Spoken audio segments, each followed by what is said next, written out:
नीरज भाई और सभी पूरी टीम,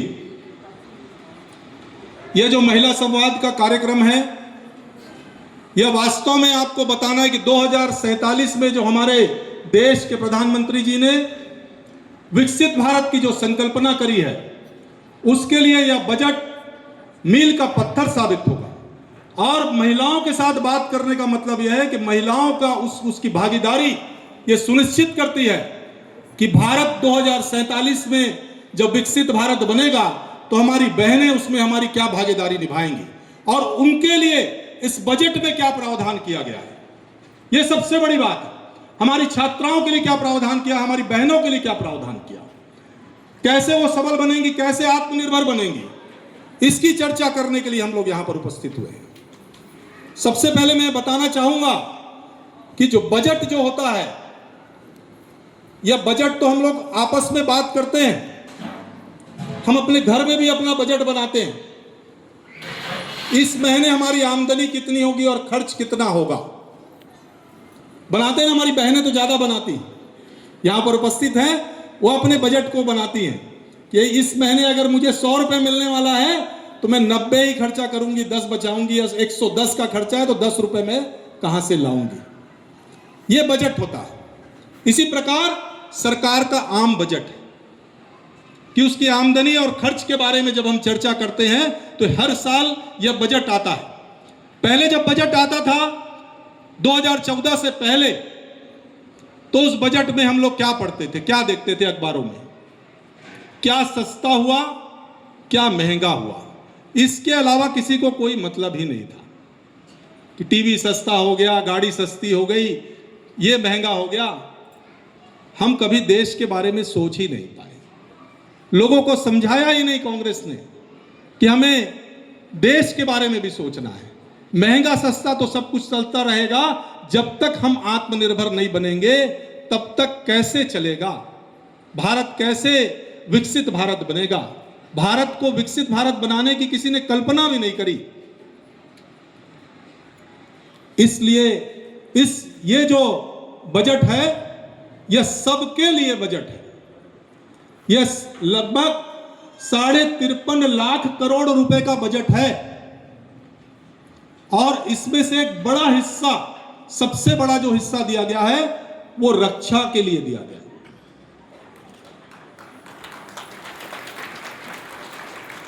ऑपरेशन सिंदूर के बाद में और रक्षा बजट की अगर हम बात करेंगे तो सबसे बड़ा 7,84,000 करोड़ रुपए रक्षा बजट के लिए रखे गए।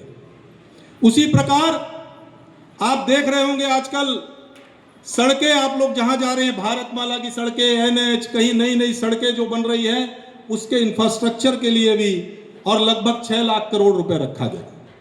ग्रामीण विकास के लिए पैसे रखे गए कि ग्रामीण विकास में किस प्रकार से काम हो, तो उसमें लगभग 3.25 लाख करोड़ रुपए का प्रावधान किया गया। शिक्षा के लिए 1,40,000 करोड़ रुपए का प्रावधान किया गया। स्वास्थ्य में 1 लाख करोड़ रुपए का प्रावधान किया गया और इसी प्रकार आगे बढ़ते हुए और ये दूरगामी बजट ये पूरा रखा गया है। मैं आपको ये बताना चाहता हूं, यह जो बजट है, आप देखेंगे कि बजट में पहले महंगे और सस्ते की बात होती थी। अभी दीपावली में जब हम लोग देखेंगे तो 10% GST मोदी जी ने कम कर दी। पहले बजट में ही कम होता था, अब बजट के लिए हमको इंतजार नहीं करना पड़ा। जैसे जैसे देश की परिस्थितियां सुधर रही है, इकोनॉमी सुधर रही है, उस प्रकार से लोगों को दिया जा रहा है।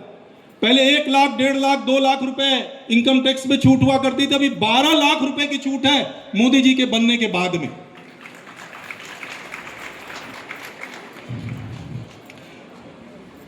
₹12 लाख करोड़ रुपए रोड, रेल, इस इंफ्रास्ट्रक्चर को बनाने में खर्चा हो रहा है। अभी सेमीकंडक्टर हमारे यहां नहीं बना करता था, इस सेमीकंडक्टर के लिए भी और इस बजट में प्रावधान किया गया है और लगभग 7,40,000 करोड़ रुपए का प्रावधान सेमीकंडक्टर की चिप्स बनाने के लिए किया गया है और यह भारत में बनेगी और इस पर रिसर्च भी करेंगे। Rare earth minerals, rare earth minerals मतलब जो मिनरल्स बहुत रेयर मिलते हैं, कहीं कहीं मिलते हैं, ऐसे 4 राज्यों के लिए उस पर भी प्रावधान किया गया है। अभी भारत इस पर तीसरे नंबर पर है। न्यूक्लियर पावर प्रोजेक्ट, इसको लेकर के भी और इसमें प्रावधान किया गया है। डेटा सेंटर, सबसे बड़ी जो चीज है डेटा सेंटर, इस डेटा सेंटर को 0% टैक्स पे, अगर कोई कंपनी बाहर से आती है, अमेजन, गूगल, जो भी कंपनियां आती हैं और भारत में अपना डेटा सेंटर बनाती हैं, तो उस डेटा सेंटर के लिए किसी भी प्रकार का कोई भी टैक्स 2047 तक नहीं लगेगा। ऑरेंज इकोनॉमी, इसमें आर्ट है, इंटरटेनमेंट है, डिजाइनिंग है, यह सब जब हम लोग लेकर के आएंगे तो लगभग 20 लाख नौकरियां भारत में तैयार होंगी। 20 लाख नौकरियां। और इसमें हमारे पास स्किल्ड लोग उतने नहीं हैं, कम पड़ेंगे। 50 शहरों को पर्यटन के लिए तैयार करने की योजना है। सांसद बनेगा और जहां पर राजनीति में कोई श्रेष्ठ बहनें दिखती थी, वहां पर जाकर भाई वहां पर पीछे पड़ जाते कि बहनें आप बहुत अच्छा मैनेजमेंट कर, आप अच्छा बोल लेती हैं, आज के समाज में आपका दखल है, आप राजनीति में भी आई और राजनीति की सूचिता लाने में बहनों का मुख्य आधार बन गया। बहनें आज पंच भी है, बहनें आज सरपंच भी है, आज जनपद सदस्य है, आज जिला पंचायत सदस्य है। यह मंच में हम से देखते हैं कि बहनें का नेतृत्व कैसे, और जहां पर भी बहनें ने अपना स्थान वहां कायम रखा है, वहां पर बखूबी अपना काम करना भी जानती है। हम भारतीय जनता पार्टी बहनों पर बहुत विश्वास करते हैं, हमारे महिला मोर्चा को रीढ़ की हड्डी बताते हैं, बहुत विश्वास करते हैं। इसलिए 50% आरक्षण जब छत्तीसगढ़ में हुआ तो छत्तीसगढ़ में उसका विकास हमने अपने आंखों से देखा है। स्वसहायता समूह बनाया गया, बिहान की बहनें वहां पर इकट्ठी हो गई हैं। और जब पंच सरपंच जब हमारे हैं, तो जब हम पहले जमाने में देखते थे कि हमारी माता जब सिर में घूंघट डालकर चलती थी, जब कहीं पे गांव की गलियों में रोड के किनारे चलती थी, भाई चौक में बैठे भले ही गप मारते थे, भले ही कुछ खेल खेलते थे, लेकिन बहनें वहां से किनारे किनारे होकर सिर झुकाकर चलती थी। और वह आज की परिस्थिति यह है कि जब हम भारतीय बहनों को, महिला मोर्चा की बहनों के द्वारा जब जन जागृति का कार्यक्रम किया, जब हम बहनों को जगाने का कार्यक्रम किया, जब हमने बहनों को अधिकार को देने का कार्यक्रम किया, जब उन्हें 50% आरक्षण जब दिया, जब उनके नाम से राशन कार्ड दिया, जब हमने उनके नाम से आवास दिया, जब जनधन खाता खुलवाया, तो बहनें अब यह कहने लगी है उन भाइयों के बीच में कि भाई जरा आप लोग उठ जाइए, जब आप लोग थोड़ा उधर विश्राम कीजिए। हमारी 50 बिहान की बहनें आ रही है, स्वसहायता समूह की 35 बहनें आ रही है, हमारे लिए और कोई जगह उचित नहीं हो रहा है। हम गांव के चौक में बैठकर यहाँ पर हम मीटिंग करना चाहते हैं और बहनों की योजनाएं हम यहाँ पर लागू करना चाहते हैं कि हमारी बिहान की बहनें कैसे आगे बढ़ेंगी, हमारी स्वसहायता समूह की बहनें कैसे आगे बढ़ेंगी। और बहनें उन भाई उनका मुँह ताकते हुए चले जाते हैं, सम्मान करते हुए चले जाते हैं, और चौक में 50 बहनें सबके बीच में मीटिंग करती है। ये नारी जागरण है और ये हमारे भारतीय जनता पार्टी का यह प्रयास है कि आज बहनें गांव अपने परिवार के साथ साथ समाज का और देश के बारे में सोच रही है। हम बच्चों की पढ़ाई के बारे में चिंता करते हैं, पढ़ाई की चिंता होती है कि मेरी बेटियां 12वीं तक तो ठीक है पढ़ लेंगी, और सरकार ने भी बहुत सारी योजना चलाई है। माननीय डॉक्टर रमन सिंह को मैं नमस्कार नमन वंदन करती हूँ, आज मुख्यमंत्री माननीय विष्णु देसाई को भी नमन वंदन करती हूँ। निःशुल्क पढ़ाई बच्चों का, निःशुल्क गणवेश, निःशुल्क आपका भोजन व्यवस्था, उसके साथ साथ सरस्वती साइकिल योजना के तहत तो 12वीं तक हम व्यवस्थित ढंग से बच्चों की पढ़ाई करा लेते हैं। उसके बाद कॉलेज में जाना है, कॉलेज में जाते ही माताओं को चिंतित होना पड़ता है कि मेरी बेटी कहाँ जाएगी, मेरी बेटी कहाँ रहेगी। और ख़ास तौर पर वो बात जब आती, जब कोरबा की बात आती है, तो कोरबा में इतने मकान भी नहीं है कि जहाँ पर बेटियों को रख सके, और आसपास के पूरे परिक्षेत्र के आसपास के ब्लॉक की सभी बेटियाँ आएंगी यहाँ पर।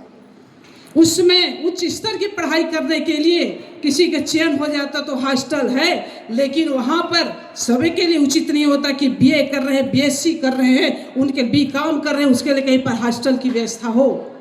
लेकिन भारतीय जनता पार्टी ने, माननीय नरेंद्र मोदी जी ने, माननीय सीतारमन सिंह जी ने यह विश्वास के साथ हर जिले में एक कन्या हॉस्टल छात्रावास, जहां पर संपूर्ण उनकी सुविधा हो, भोजन की व्यवस्था हो, भोजन के साथ रहने की व्यवस्था हो, पढ़ाई की व्यवस्था हो, ऐसे हॉस्टल की परिकल्पना कर कर उन्हें धरती पर हर जिले पर उतार दिया है। हमारे छत्तीसगढ़ में भी उसे उतार दिया है। इससे मुझे भी इतनी अपार खुशी होती है।